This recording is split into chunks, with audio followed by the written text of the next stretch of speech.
ठीक है, क्वेस्टिज़्म अब भी मज़बूती से चल रहा है और सच कहूँ तो अब समय आ गया है कि हम इस पर एक असली बातचीत करें। तो हम सब जानते हैं कि यह सीरीज़ चो युन की पिछले जीवन में गहराई से जा रही है और इसे अच्छी आलोचना नहीं मिल रही है। लोग सीरीज़ पर आक्षेप कर रहे हैं, ये दावा करते हुए कि यह खुद को खींच रही है, लेकिन सच्चाई यह है कि वे इसे नहीं समझते, वे दृष्टिकोण नहीं देख सकते, वे बस इसे नहीं समझते।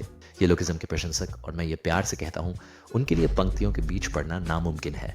उन्हें यह एहसास नहीं है कि हम सिर्फ मिट्टी नहीं छान रहे हैं, हम सच में हीरे की खोज कर रहे हैं। तो चलो सबसे बड़े शिकायत पर बात करते हैं।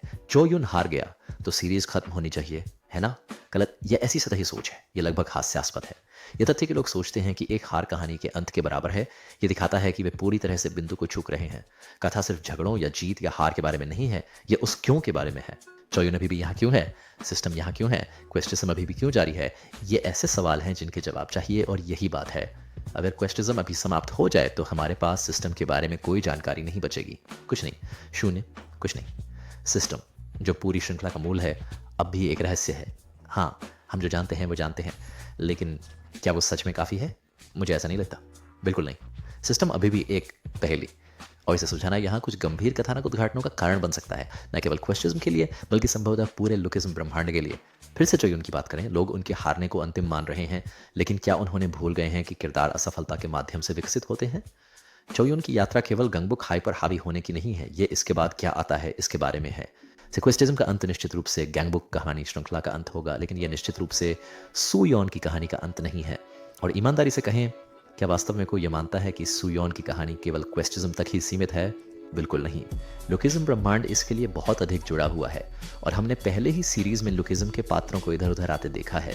और यह सिर्फ एक संयोग नहीं है, यह लेखक द्वारा जानबूझकर किया गया निर्णय है, क्योंकि वे कुछ बड़ा स्थापित कर रहे हैं, कुछ ऐसा जो क्वेस्टिज्म को सीधे लुकिज्म की व्यापक कथा में जोड़ता है। सोचिए इसके बारे में। अगर उनका कोई अर्थ नहीं होता तो पीटीजे लुकिज्म के पात्रों को इतने प्रमुख रूप से क्वेस्टिज्म में क्यों शामिल करते? यह सिर्फ प्रशंसकों के लिए नहीं है, ये कहानी कहने की कला। क्वेस्टिज्म ये सीधे लुकिज्म के रास्ते पर ही जा रहा है, और जो कोई भी कुछ और कहता है वह या तो ध्यान नहीं दे रहा है या बड़े चित्र को देखना नहीं चाहता। और सिस्टम की अपार संभावनाओं को मत भूलिए। अगर सुयोन और सिस्टम को लुकिज्म की कहानी में जोड़ा जाता है तो यह संभावनाओं के एक नए आयाम को खोलता है। कल्पना कीजिए क्या हो सकता है अगर हमें सिस्टम की उत्पत्ति, उसके नियम और उसकी सीमाएं सीखने को मिलें। सब कुछ ये ऐसा ज्ञान विस्तार है जो खेल को बदल सकता है। लोग धीमी गति पर शिकायत करना पसंद करते हैं, लेकिन धीमी गति से कहानी कहने में सबसे ज्यादा लाभ होता है। आप महानता में जल्दबाजी नहीं कर सकते। जो नींव अब रखी जा रही है वह आगे चलकर कुछ अद्भुत क्षणों तक ले जा सकती है, और चोयुन की पृष्ठभूमि जैसे क्षण इसे सार्थक बनाते हैं। एक और बात, इस साल के खींचने के विचार के बारे में, क्योंकि अब भी एक बैक स्टोरी पर ध्यान दिया जा रहा है। इसे इस तरह से कहूँ, अगर आप नींव छोड़ देते हैं तो घर गिर जाता है। बैक स्टोरी भराव नहीं है, वे ढांचा है।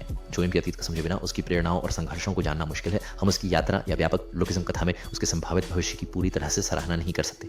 देखिए, निष्कर्ष में लोगों को इस बारे में शिकायत करना बंद करना चाहिए कि वे क्या दिया गया। चोयुन अभी भी सीरीज में एक काफ़ी शक्तिशाली पात्र है, और कौन जानता है, यह एक नरूटो सास्के तरह की स्थिति हो सकती है, जहां सू योन चोयुन को अपने दल में शामिल करता है क्योंकि वह नहीं चाहता।